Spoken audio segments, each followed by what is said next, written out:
What's going on, guys? Welcome back to Pure Evil MMA. I'm your host, as always, Evil Eddie.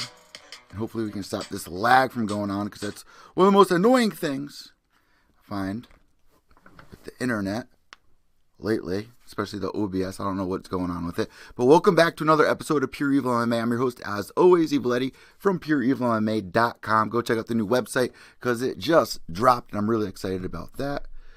Coder overload. Well, we're just gonna have to push through this right now. That really sucks when I see that come into play. Let me see if there's anything I can do so to kind of speed it up. If not, you're just gonna have to deal with it for right now. But guys, today it's going down ESPN. I'm really enjoying this new ESPN era with the UFC. I mean, I keep SportsCenter on all day. Matter of fact, let me shut that off, because you never know with the Wi-Fi.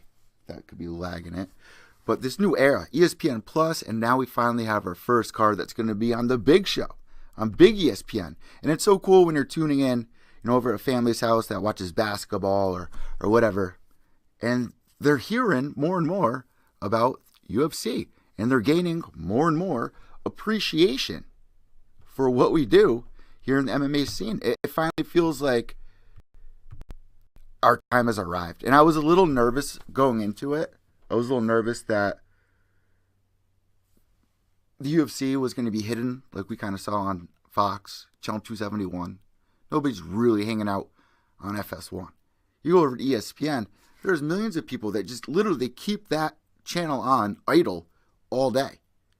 Doesn't matter what's on there, it's going to be playing in so many households. The ESPN app, you're getting updates daily of breaking UFC news.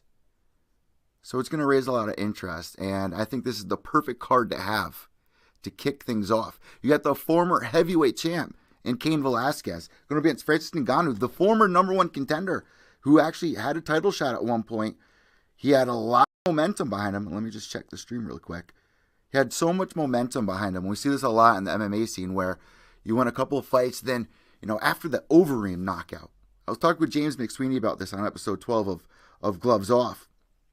Let me check this real quick. All right, cool. On episode 12 of Gloves Off, and he was saying, only the fans are the ones that write these guys off.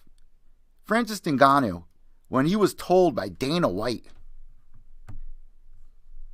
that he has potential, that he hits harder, and you got Stipe, the champ, at the time, sitting right there, and you got Dana White telling him that, this guy hits harder than a Porsche.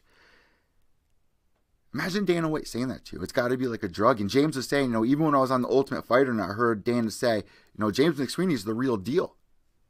It's such a boost of confidence. And then what happened right after Francis lost? They go, oh, this guy's ego is so inflated. He's hard to deal with.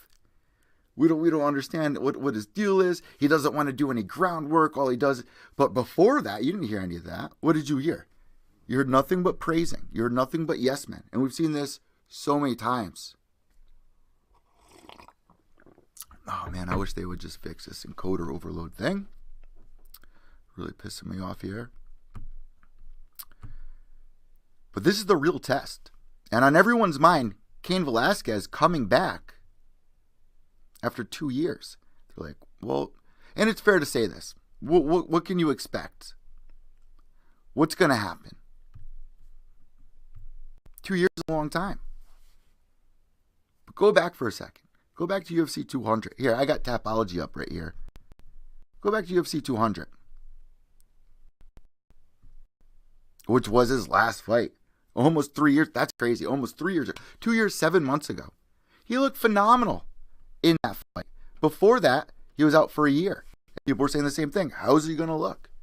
People forget that this guy is training inside DC's training camp over AKA. And you know what the rumor is? That those guys go extremely hard over there. He's not just, James said it. He was like, when they say that Cain's in DC's training camp, they're not saying that he's sitting on the sidelines. He's in there working extremely hard with DC. There's the rat. All right, so I was supposed to go live like 40 minutes ago, and I spent over 40 minutes trying to get the baby rat shy guy. I'm going to change his name over to Courage because he's Courage the cowardly rat. He really is. All the other rats, they're fine. Even his brother will come right up to me. This guy, he's shook. I spent 40 minutes, and I start the stream, and now he's sitting underneath me. I just tried reaching down to grab him, bloop, right back under the couch. It was literally driving me nuts. So sorry about going live a little bit late. But you know what? Francis Ngannou, his last win, he went back in there against Curtis Blades, and I've interviewed Curtis Blades right after the first Francis Ngannou fight, and he was dying to get back in there with Francis. If you go back to that first Curtis Blades fight, the ref called it off because he just got busted up. He was bleeding pretty bad. And you look at Francis, before the second fight, before the rematch, he loses Stipe Miocic. He loses to Derek Lewis. Not one of the most exciting fights against Derek Lewis either. Which, now all these people are really frowning on him, grinning at him. But yet the same people were praising him a couple months before that. Telling him he was the best in the world. And I even thought in my head, like I saw Stipe losing to Francis. And Stipe, I don't know if you could say he wrote the blueprint because it's a lot harder than it seems. But I think Cain has the same skills and better that we saw with Stipe. Now, the one thing that I was saying is people are a little worried that he hasn't been active. I'm not really worried about that. If you saw Cain this week and you saw him go into the weigh-ins, man, he looked so excited, so pumped. But what's going to keep people at the edge of their seat with this fight is that first round. One of the most exciting first rounds in 2018 was the first round with Stipe Miocic, because we just saw what Francis was capable of with the Overeem fight. And I thought Overeem literally snapped his neck. Let me double check the stream.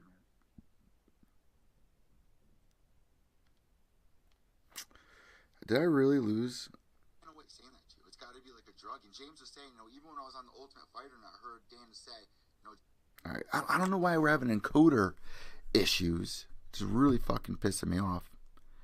But at least we'll get the audio for this. Anyways. This is a big test for Francis Ngannou. His last 5 fights, he's won 3, lost 2.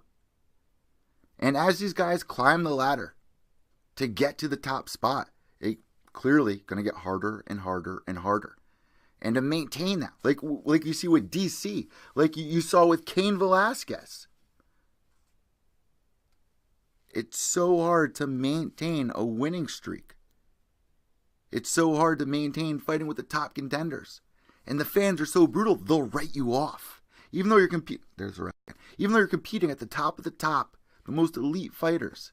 You lose 3 fights out of 5, and people just think you're washed up, you're no more. Which is totally false. Totally false.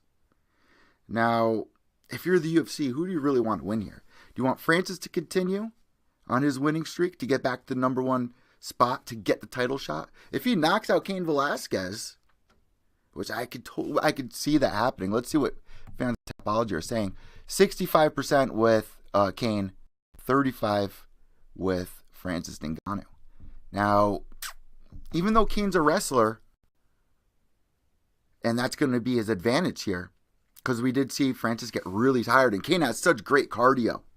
Amazing cardio. Yeah, he's a little older. People can say he's 36 years old. Really not that old.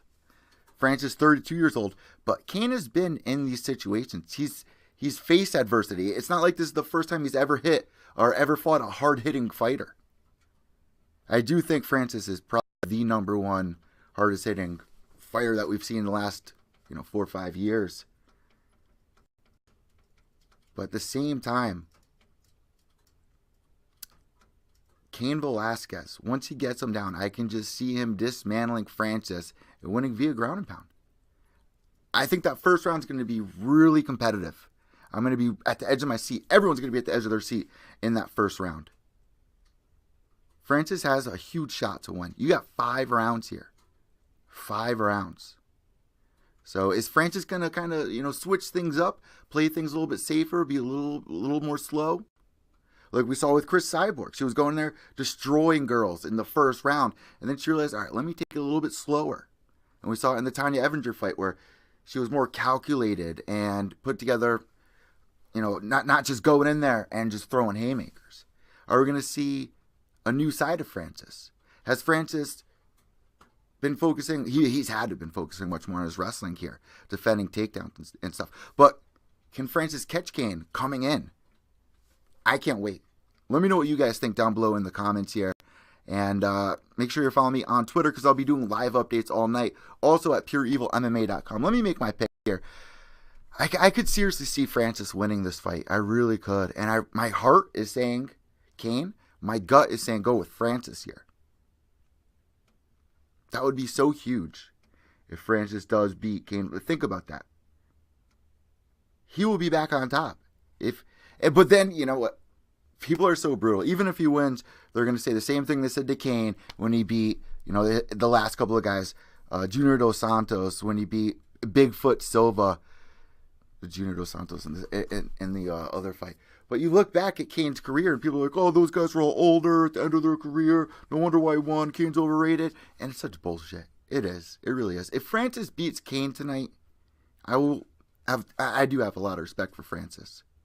I will have even more respect. What he was able to do to Alistair Overeem scares me. Anyone who saw that had to make their heart just sink deep into their stomach. This is the perfect fight to have for ESPN, for casual fans, new fans. This is the perfect fight. People would pay $70 for this. Great fight. We also have a lot of other great fights on this card too. Paul Felder, who's been on Pure Evil MMA before in the past. He has one hell of a story. He's been doing a great job with his commentating as well. I could totally see him doing that after his career's over, and I think that's not going to be for a very long time. He's going to be going there against James Vick, who's been facing some adversity lately in his last fight when he lost to Justin Gaethje. He was talking a lot of shit in that fight, which we want the fighters to do. People are so crazy. They tell the fighters, you got to go in there, you got to promote yourself, talk a little shit. But then they do that, and then they use it against them when they lose. It's insane. It's absolutely insane. You can't make anybody happy in the fight. It's really hard to make MMA fans happy. Paul Felder coming off a loss to Mike Perry, which I was really surprised about. But before that, getting the win over Charles Oliveira, Stevie Ray, and Alex Ricci. Before that, losing to Trinaldo. Man, Trinaldo. What happened to that guy, man? He was, on like a 10-fight winning streak or something like that. Loses recently, and fans write him off. It's crazy. I am going to be going with Paul Felder to win this one. I think this is going to be a great fight. This could easily be fight of the night. I have to go with Paul Felder here. And I actually had him on a year ago this week. And I'm going to play you guys a quick clip of when he came on the show. My father, going through a much harder battle than I'm. Also for Duke and his mother, who's going through a similar thing right now. People battling cancer, this ain't shit in comparison, man. I get to go and make this walk to the Octagon Sunday night, get paid, throw down in front of millions of people, and have fun. So, tune in, and if anybody that's able to donate to any kind of cancer awareness that you can, and that's what I'm fighting for. I'm fighting for my daughter and my father on Sunday.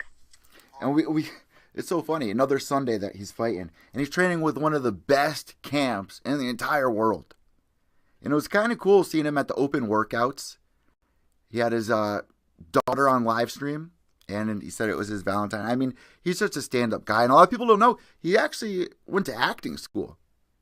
He's a really unique character, really interesting, and he does a great job on the mic. And a guy, when he first came